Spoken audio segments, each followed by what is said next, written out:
like the dashboard becomes so necessary and bringing it all together. And I'm now thinking back, like I hate it when I have had to ask from my team over the years, we need this, and this for the board meeting next week. And it's so much work. And I know the data's there, but it's so time consuming to extract it back out of the CRM. And so where I'm going with all of this is, speaking of all these challenges and speaking of all this data, I'm dying for us to talk about this new audience engagement dashboard, because I think it just really brings together so many of these things we're talking about. So, okay.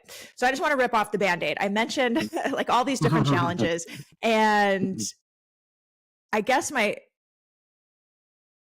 first question in all of this, like, we want to quickly and effectively track all these things. We want key patron retention metrics, but when did you first have the idea to create this dashboard? Let me start there. I have a bunch of questions, but when did this first occur to you? Because this was way before we ever met. So when was that?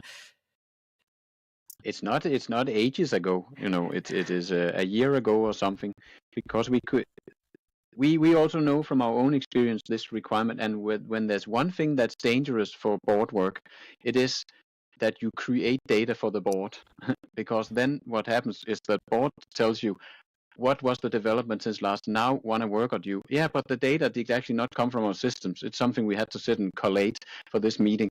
So we also knew that from our own experience, and from also from Artsorgs we have talked to. It has to be automated, or else it becomes actually a big risk and liability, even for the work with your board, where you can actually ruin trust, and it can be dangerous if you can't manage it super straightforward. So it's around a year ago that we started working on this, because we have so much data.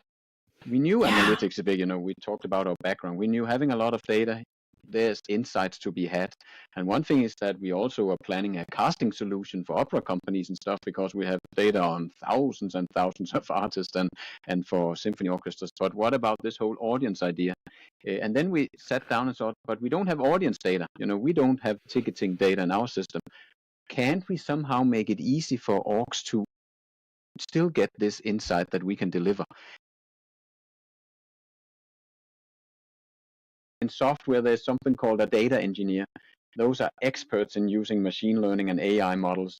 We have those guys solving that issue, because it is not easy. It's actually super hard, and it's especially hard to do when we get arbitrary data in all kinds of formats.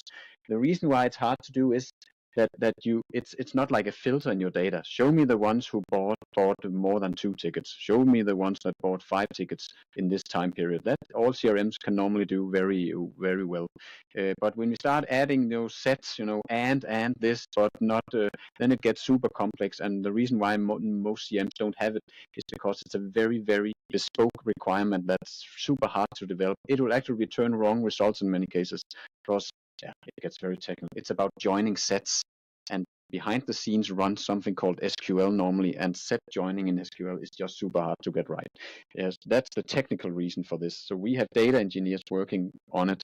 That's it's not something. Although it's easy to use what we built, it's not something we built overnight. Obviously, yeah. Yes. Okay.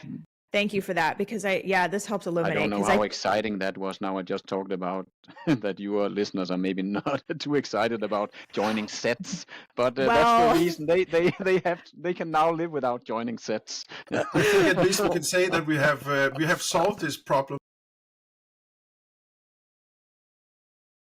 What we have seen is that newcomer retention or first-timer retention drives customer acquisition cost. It drives, if you looked at the organization from all the classic financial metrics, everything comes out of that.